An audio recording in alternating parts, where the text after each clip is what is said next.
berpikir grafis, dan teknik visualisasi ide. Sepertinya cukup asing ya di telinga kalian tentang apa itu berpikir grafis dan teknik visualisasi ide.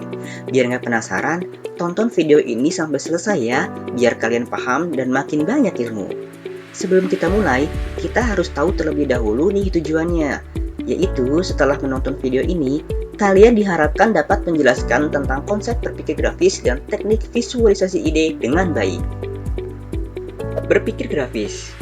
Berpikir grafis adalah berpikir bagaimana cara pembuat atau penyampaian informasi yang berupa teks padat dalam mengolah pesan menjadi wujud yang lebih sederhana dengan menggunakan tabel, daftar, skema, gambar, dan sebagainya.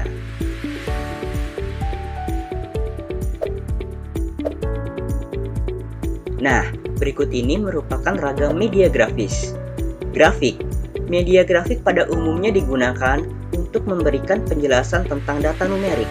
Penyajian data dan informasi melalui grafik memiliki sebuah keunggulan, yaitu mampu mempercepat khalayak memahami informasi yang terdapat di dalamnya. Chart.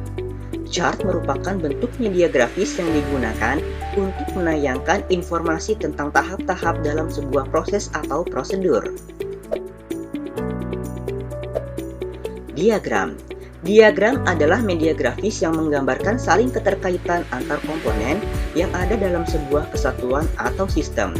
Diagram memiliki kesamaan dengan chart, yaitu dapat menggambarkan adanya hubungan antara suatu konsep dan konsep yang lain. Gambar. Gambar adalah media grafis yang digunakan untuk mempresentasikan sebuah objek atau benda dan juga peristiwa.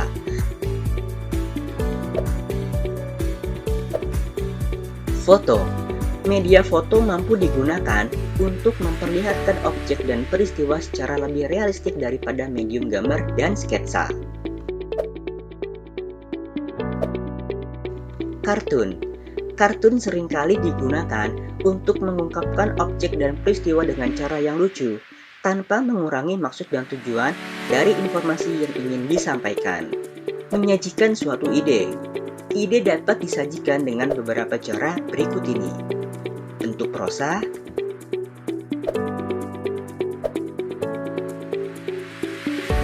bentuk daftar,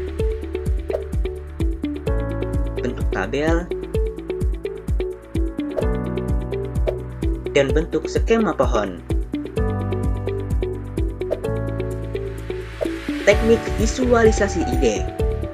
Teknik visualisasi ide adalah cara seseorang dalam menyampaikan informasi yang telah dirancang dan disusun dalam pikirannya. Teknik visualisasi ide dalam pembelajaran mencakup beberapa hal berikut.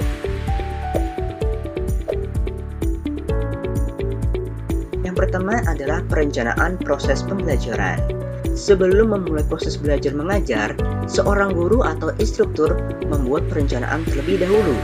Tahap-tahap perencanaan dalam proses pembelajaran mencakup beberapa aktivitas, yaitu merumuskan tujuan instruksional, mengidentifikasi karakteristik siswa, menentukan materi pembelajaran, menentukan media pembelajaran, dan mendesain evaluasi terhadap hasil belajar.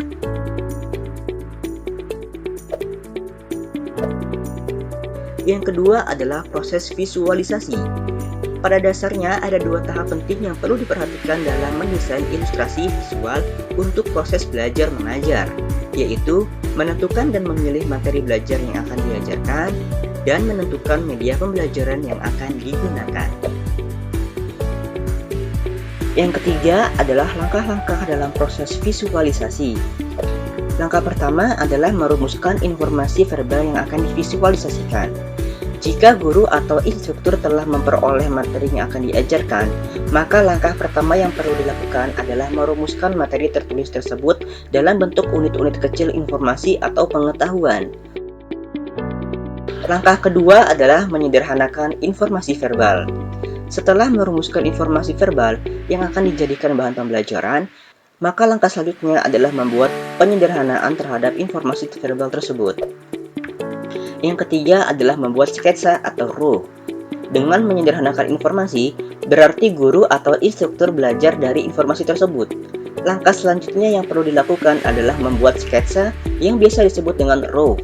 Sketsa merupakan desain awal dalam upaya memindahkan informasi verbal menjadi informasi visual.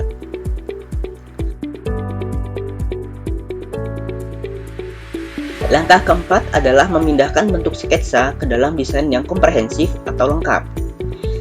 Setelah berhasil membuat sketsa, langkah selanjutnya yang perlu ditempuh adalah membuat desain yang komprehensif. Dalam desain komprehensif ini, tampilan visual dari informasi yang akan dikomunikasikan sudah mendekati final. Langkah yang kelima adalah memindahkan desain visual ke dalam media yang akan digunakan. Desain yang telah berbentuk komprehensif dapat ditransfer ke dalam media pembelajaran yang akan digunakan.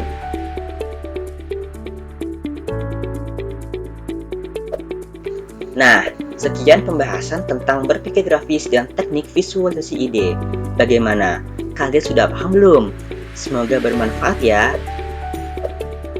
Media ini dibuat sebagai tugas mata kuliah pengembangan media presentasi digital. Saya Rival Diansyah dari Teknologi Pendidikan A 2018 undur diri. Terima kasih telah menonton video ini.